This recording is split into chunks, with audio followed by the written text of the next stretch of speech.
gente, estamos aqui nesse vídeo para fazer uma breve análise sobre uma possível intervenção militar dos Estados Unidos aqui no Brasil. É possível sim acontecer. Eu vou dar a minha opinião sobre esse vídeo, refletindo sobre o vídeo anterior, tá? Que eu fiz aqui, o vídeo anterior sobre a história se repete. Dá uma olhadinha lá depois. Vou fazer um breve resumo sobre esses pontos aqui agora que eu vou escrever a vocês. Então, vou fazer uma análise sobre o contexto global, ok? Sobre um ator importante que está agiu lá e agiu novamente, está agindo novamente nesse contexto atual, certo? A política interna do Brasil lá, e como está a política interna hoje, nesse nosso momento, a política externa também, certo? As Forças Armadas, qual é o contexto que envolveu as Forças Armadas lá em 64, qual é o contexto atual, ok? Então, e o Congresso?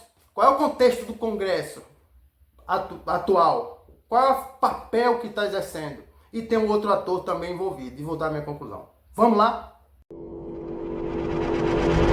Bom, no vídeo anterior eu fiz um paralelo sobre o que aconteceu em 64 e o que está acontecendo agora em 2025, que está muito aproximado, não é só opinião minha, né?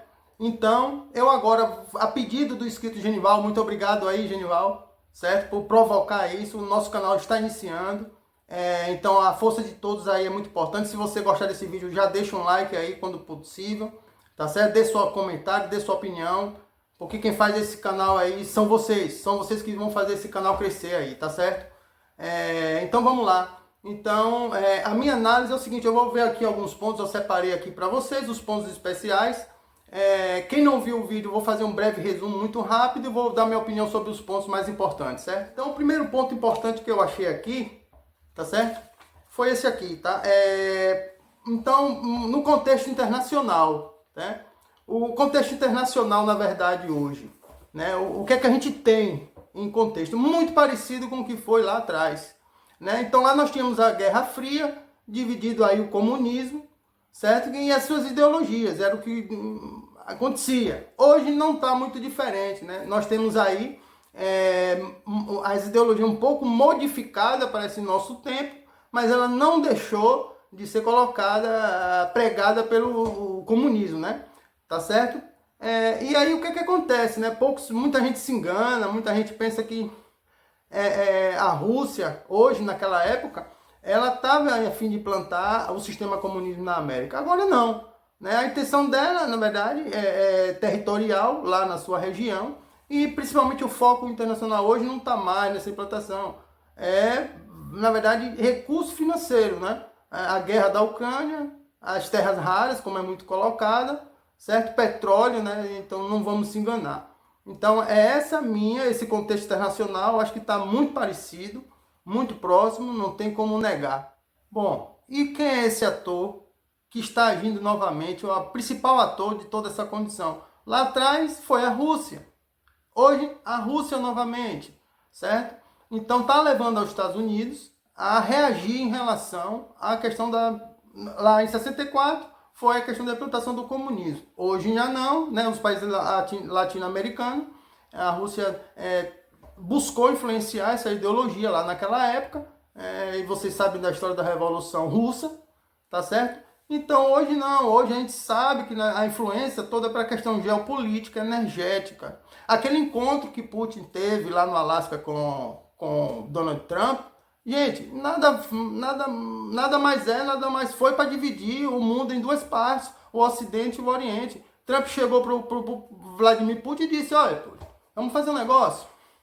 Você fica para lá, tá? Com a sua parte da Ásia lá oriental, a Europa você resolve para lá, a Europa está no meio aí da Berlinda, e aqui no Brasil, as Américas, né? Os Estados Unidos fez, olha, então deixa as Américas aqui comigo. Tá ok? Aqui é minha, aqui é meu quintal, é meu território, deixa eu dominar para cá. Aqui também tem terras raras, entendeu?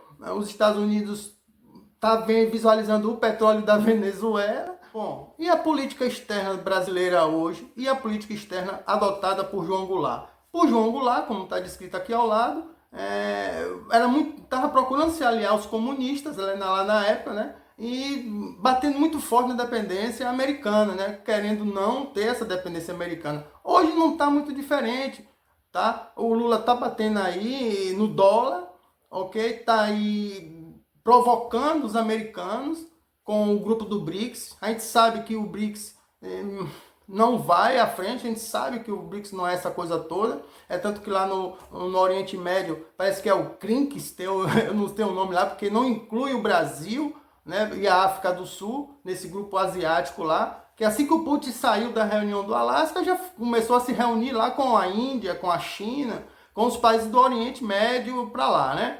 Então eles não querem, na verdade o mundo já está dividido, gente. Essa aí é a questão que nós estamos vendo, né?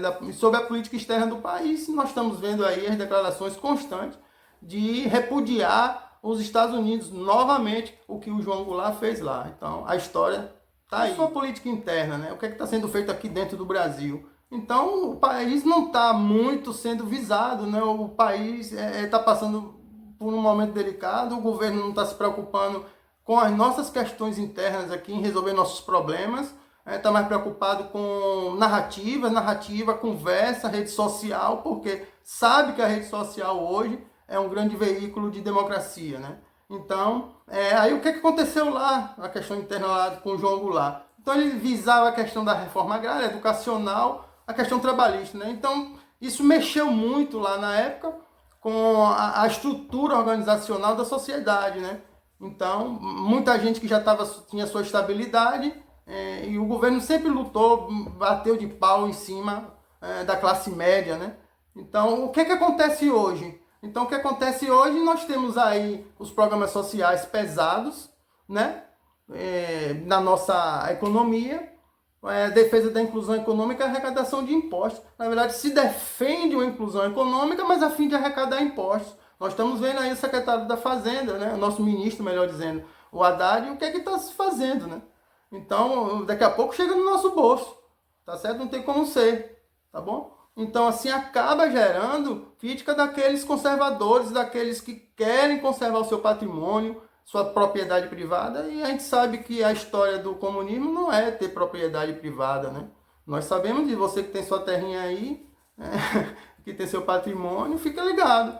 Então, nesse momento de crise, o secretário da Fazenda, né, o Ministério da Fazenda, está fazendo o que está fazendo. Em relação às Forças Armadas, né? Naquela época, as Forças Armadas, elas agiram a pedido do Congresso. Na verdade, o Congresso, em sua maioria conservador, não apoiava a questão da implantação do comunismo por João Goulart, certo? A aliança feita por países de ditadura, então ele não pregava por isso, né? O Congresso, sua maioria, muitos latifundiários, né? Também tinha esse interesse econômico interno do Brasil em tirar João Goulart. As Forças Armadas, dentro da Constituição, não era vedada, né? Elas podiam agir com pedido depor o governo, isso estava na nossa Constituição até então, certo? E foi o que aconteceu em 88, com o Ulisses Guimarães, quando alterou a Constituição, vedando as Forças Armadas de agirem, vamos dizer que diretamente. Então, o comunismo foi, de certa forma, implantado na nossa Constituição. Então, hoje, a coisa não pode, não estão agindo, estão sob controle e estão aí, parabéns pelas Forças Armadas, muita gente critica, mas parabéns por seguir a Constituição. Podem reclamar como for, está de parabéns, está seguindo a Constituição, certo? Infelizmente, pode partir para outras situações pesadas, porque eles estão jogando dentro da quatro linhas. Só que o comunista, ele não joga dentro das quatro linhas, eles não têm regra. E o Congresso, né? O papel do Congresso hoje está muito fraco, está muito ruim, eles não conseguem fazer lá atrás, eles tinham mais poder frente à sociedade, né? Se fazia valer o direito da sociedade, por isso que houve a intervenção a pedido do Congresso. Tá? Atualmente não dá. Qual a intervenção que o Congresso pode fazer hoje, já que a Constituição foi modificada? Impeachment. Mas a maioria dos congressistas está de rabo preso lá com o STF e não consegue impeachment ninguém. Esse é o bem da verdade. Então, tá aí. Existe regra de impeachment, mas você sabe que no Brasil a corrupção é pesada entre o meio político. E eles estão todos devendo ao judiciário, e o judiciário está fazendo o que está fazendo. E não diferente de 64, existia aí a questão do discurso, né, que dominava na época. Então lá na época, para que fosse feita essa invasão, porque as Forças Armadas Brasileiras, na verdade, foram impostas, né, a agir pelo governo americano. Na verdade, o americano disse o quê? Eu digo, olha, Forças Armadas Brasileiras, vocês não vão não tirar isso aí, não vai acabar com essa bagaceira não, então a gente vai. Aí eles falaram assim, não, pô, para não ficar feio pra gente, deixa eu fazer. Mas as Forças Armadas Brasileiras foram, de certa forma, coagidas a agir também, certo? Junto com os congressistas. E que já está havendo uma intervenção americana no país. Só que não uma intervenção militar nesse primeiro momento. As intervenções são através de sanções, né? Através do Departamento de Estado, avisos sobre leis magníficas. Por exemplo, é um vídeo que eu fiz. Tá? Tem a seção 301, que cuida também das questões empresariais, a Magnífica que cuida da pessoa, né, do indivíduo que causou a questão referente a direitos humanos, né, a não seguir os direitos humanos. As empresas pela parte da seção 301, que vai analisar principalmente as empresas que movimentaram o recurso financeiro. Um deles é o Pix, né, o Pix aqui no Brasil. A questão do cartão de crédito lá americano, burlando, né, o Pix aqui burlando a questão, isso está sendo investigado, mas outras coisas também, porque na verdade a 301 investiga o financiamento de grupos ou que vocês sabem o nome, eu não posso falar esse nome aqui na plataforma, e aqui na parte da tríplice fronteira com o Paraguai, nós temos a tríplice fronteira lá com a Colômbia, que também está em conflito, e nós temos a Venezuela. Então a coisa vai estourar. De acordo com essa intervenção não militar que já está acontecendo, alguns setores estão sendo afetados, né, aqui no Brasil, e os setores importantes que há uma guerra que a gente não consegue ver, né? A guerra com arma a gente consegue ver feridos, informações, mas uma guerra que onde o setor, por exemplo, energético vai ser prejudicado, a empresa de petróleo e gás aqui no Brasil, né, com as tarifas, pode ter influência. Veja aí, com a compra do diesel russo que o Brasil está comprando. Então isso é um problema, vai vir isso aí, né? O setor de mineração, o ferro, o nióbio e o lítio, tá? Então também é um setor que vai ser afetado pelos Estados Unidos, que é um setor estratégico, tá? Outro setor, né, são as exportações agrícolas no Brasil, né, principalmente a carne, a soja, o açúcar, tá? E a carne bovina, né? Então esses específicos aí o governo americano vai cair em cima, certo? Aos indivíduos, aí nós temos aí líderes políticos ligados ao governo, ministro do STF. Então essa é a intervenção não militar que está acontecendo no momento. E para fechar, o sistema financeiro brasileiro, né? Então as restrições do banco ao uso do dólar, as restrições dos bancos ao uso do dólar, que está lá, que foi colocado na Lei Magnífica. Então está tudo amarrado. Essa é a intervenção que já está acontecendo de forma não militar. A próxima vai ser militar. Se o Brasil não reagir, se o povo brasileiro não reagir como foi no Nepal, pode se preparar, porque o mundo não vai ficar esperando o Brasil se resolver. Bom, gente, então, concluindo, né, a minha opinião, muito sincera, se eu acredito que vai haver uma intervenção militar dos Estados Unidos aqui no Brasil, em específico no Brasil, eu acredito que sim, viu?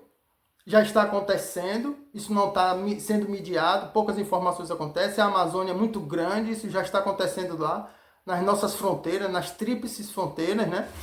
Ok? Então, está faltando pouco para que estoure, entendeu como é? Está havendo a revolução a nível global, vocês estão vendo, percebendo isso, lá no Nepal é uma das situações que a população cansou, se revoltou contra o governo. As Forças Armadas não vão intervir, brasileiras, não vão entrar, porque na Constituição eu acredito que elas vão seguir a Constituição de 88, certo? Elas não vão quebrar isso aí. É mais fácil os Estados Unidos entrarem com armamento aqui e resolver, e eles ficarem quietos. Eu acho que a probabilidade é essa aí. Ou não, né? Mas o Foro de São Paulo vai ser alcançado pelos americanos. Os americanos, o objetivo é o Foro de São Paulo. Certo? Quem participa do Foro de São Paulo, o Brasil financia muito bem o Foro de São Paulo há muitos anos, desde a década de 80, tá? Com o governo do PT. Tá, gente? Então tá aí, tá tudo interligado, eles sabem de tudo e eles vão agir. Eu acredito sim que os Estados Unidos vão entrar e vão intervir, tentando causar o mínimo de conflito e mortes aqui no nosso país. Quem está preparado, bem, quem não está, quem está achando que é loucura isso acontecer, eu já não acho mais. Basta vocês verem a informação aí. Bom, pessoal, esse foi o vídeo. Se você gostou, dê um like aí. Compartilhe esse vídeo com seus amigos. tá? Dê sua opinião, comente aí, ajude esse canal a crescer aí, tá bom? Um abraço grande a todos e que Deus nos livre aí de todo mal ao povo brasileiro.